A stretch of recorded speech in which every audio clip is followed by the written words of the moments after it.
Today we're looking at the museum plein air 3.5-inch wide frames. These classical beauties are very much kind of the gold standard, if you will, for museum style frames that you'll see when you're out and about.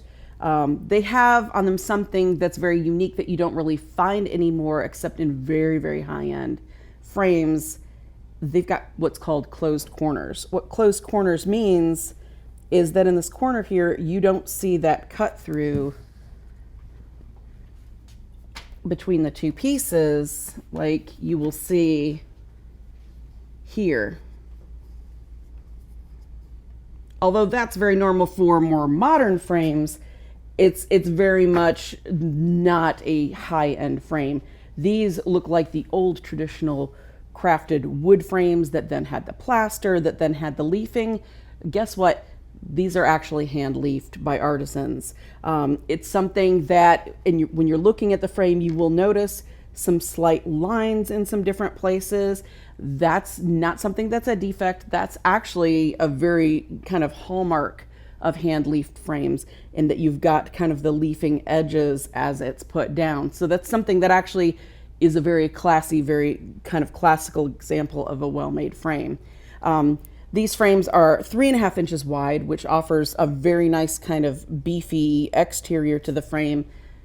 It's actually a 1.5 inch deep frame as well. So it's got nice width this way and then really nice depth from the wall. So it's very substantial. It looks very kind of extravagant and expensive, but yet it's still going to work with kind of any type of genre that you would like to put in it. Now you can see the leafing on the back comes around the sides like it should. This is a 9/16 inch Rabbet deep here.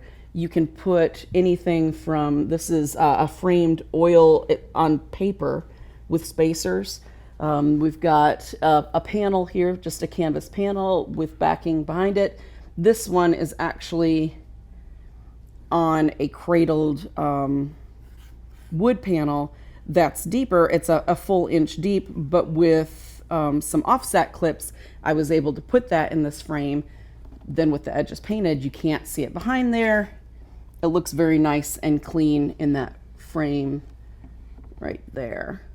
We've got gold, kind of the classical gold color, this beautiful silver, and then we've got two black frames, which then also have kind of the silver antiqued under it, and then the gold antiqued under it, with kind of almost like an inner liner almost of that color to kind of bring out some of the highlights of your work. So the museum plein air frames with the 3.5 inch width, very classy, very sophisticated, will add a very kind of beautiful air of mystique to your work.